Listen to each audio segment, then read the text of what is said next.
Assalamualaikum warahmatullahi wabarakatuh.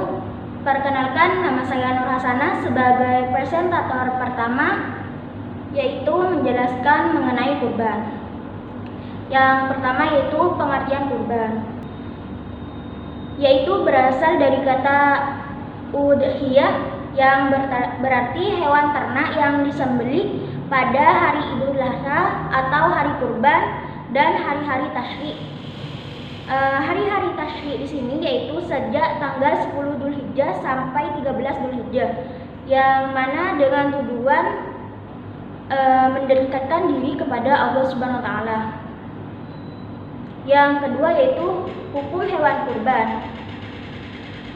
Berdasarkan kitab Fathul Qorib, yaitu hukumnya sunnah muakkad, yang mana maksudnya jika salah satu dari keluarga menyembelih hewan kurban, yang lain tidak wajib atau dapat mencukupi seluruhnya kecuali kurban untuk nazar.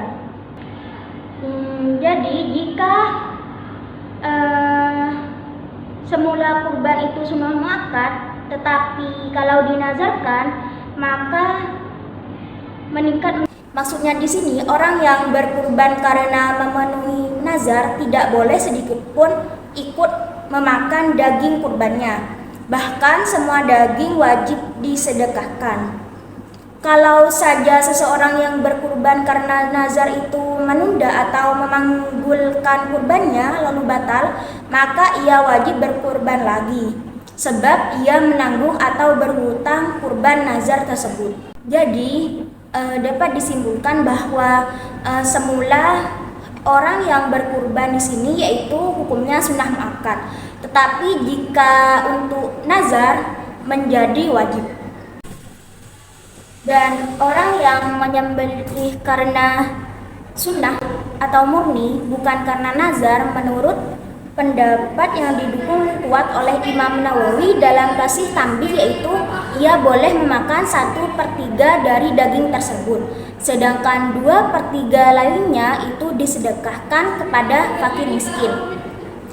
Dan diterangkan juga pada kitab Fathul Qorib yang dimana lebih utama adalah disedekahkan semuanya kecuali 1-2 kerat daging tersebut, yang dimana untuk memperoleh berkahnya itu sunnah hukumnya. Yang ketiga yaitu hewan ternak yang boleh dijadikan kurban. Yang pertama yaitu domba berumur 1 sampai dengan 2 tahun. Dalam 1 ekor domba di sini berlaku untuk 1 orang saja. Yang kedua yaitu kambing berumur 2 tahun memasuki tahun ketiga, dan di sini berlaku untuk 1 orang juga. Yang ketiga yaitu sapi atau kerbau yang berumur 2 tahun memasuki 3 tahun. Di sini sapi berlaku untuk 7 orang. Yang keempat yaitu unta yang berumur 5 tahun menginjak 6 tahun. Dan unta di sini juga berlaku untuk 7 orang. Sunnah dalam proses penyembelihan yaitu 1. Membaca dengan basmalah. Membaca basmalah di sini minimumnya bismillah, dan yang sempurna yaitu bismillahirrahmanirrahim. Tanpa basmalah hewan yang disembelih tetap halal dimakan, tetapi sunnahnya pakai basmalah. Yang kedua yaitu bersolawat kepada Nabi Muhammad SAW. Dan makruh hukumnya menghimpun antara nama Allah dengan nama Rasulnya. Yang ketiga yaitu menghadap kiblat. Baik orang yang menyembelih hewan maupun yang disembelih, keduanya menghadap kiblat. Yang keempat yaitu bertakbir, yaitu membaca kalimat Allahu Akbar 3 kali. Bisa dibaca sebelum basmalah atau setelah itu sebagai dinyatakan oleh Imam Mawardi. Yang kelima yaitu berdoa, yang dimana supaya hewan kurban diterima oleh Allah Subhanahu wa taala. Yang keempat yaitu hewan yang tidak bisa dijadikan kurban, yaitu hewan yang rusak sebelah matanya meskipun matanya masih ada. Penjelasan di sini yaitu menurut Al-Ahsah pada kitab Fathul Qorib. Yang kedua yaitu hewan yang terlihat nyata pincang, Dan kalau dibaringkan ketika disembelih terlihat kepincangannya dengan jelas karena meronta-ronta. Yang ketiga yaitu hewan yang sakit dan terlihat nyata sakitnya, tetapi jika sakitnya ringan itu tidak apa-apa. Yang keempat yaitu hewan yang kurus. Hewan yang kurus di sini yaitu sumsumnya itu telah hilang, maksudnya tidak bisa dilihat oleh kita.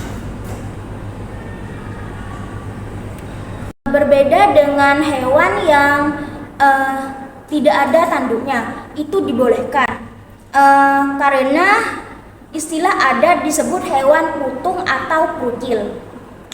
Berbeda lagi bagi hewan yang putus daun telinganya, baik putus sejak lahir, putus keduanya, maupun hanya sebelah, dan terputusnya ekornya juga tidak memenuhi syarat untuk dijadikan kurban. Yang kelima yaitu waktu penyembelihan hewan kurban.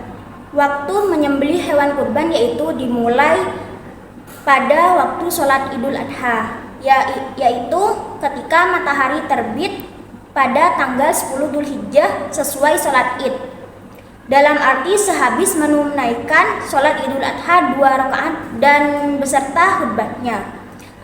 Demikian penjelasan tersebut dikutip pada kitab Ar-Raudah dalam kitab Fathul Qorib. Dan untuk batasnya waktu penyembelihan hewan kurban di sini yaitu hingga terbenamnya matahari, yaitu pada tanggal 13 Dzulhijjah. Assalamualaikum warahmatullahi wabarakatuh.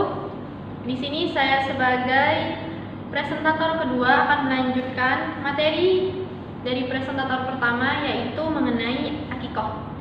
Pengertian akikah menurut bahasa ialah sebutan bagi rambut yang terdapat di kepala bayi yang baru lahir, sedangkan menurut istilah syara dikatakan musannif sebagai mengakikahkan anak yang baru dilahirkan. Hukumnya sunnah, yaitu menyembelih hewan tertentu guna merayakan hari ke-7 lahir bayi tersebut.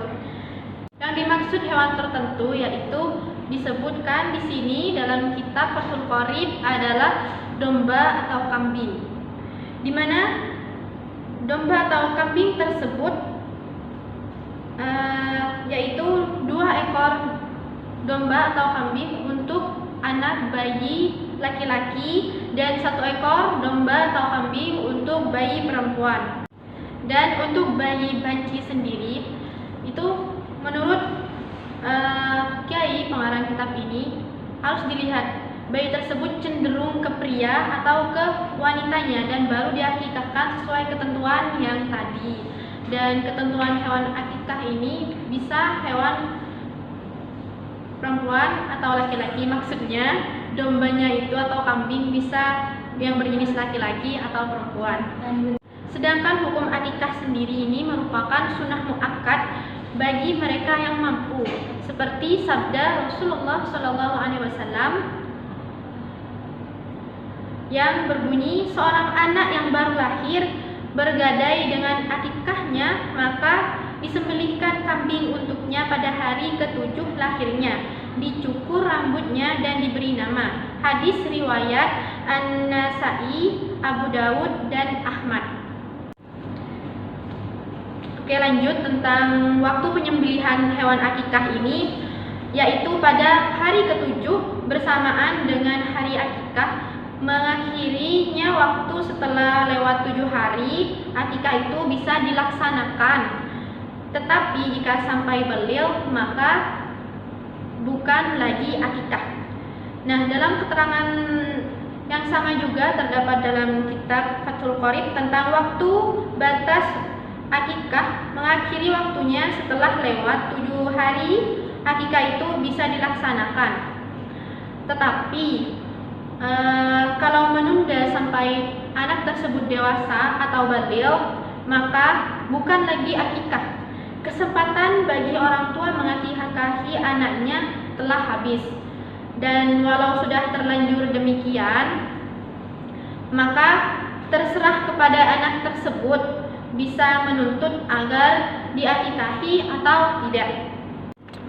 Dan sedangkan tujuan dari akikah tersebut, pada hari akikah bayi diberi nama yang baik sesuai dengan harapan atau doa kedua orang tuanya, tentunya menjadi anak yang soleh, taat kepada Allah dan Rasul-Nya, berbakti kepada orang tua dan berguna bagi hidupnya dan masyarakat atau bangsa, negara, serta agama.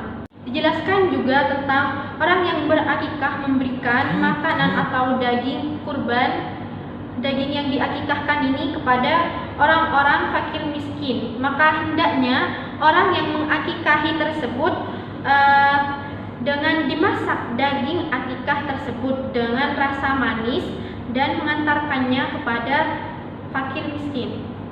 Nah, jadi bisa dikatakan perbedaan cara memberikan daging hasil kurban dan akikah ini adalah jika daging kurban diberikan kepada orang fakir miskin itu berupa dagingnya belum dimasak, dan jika daging akikah diberikan kepada fakir miskin sudah berwujud masakan, sudah dimasak, dan disarankan juga masakan itu berciri khas manis seperti itu.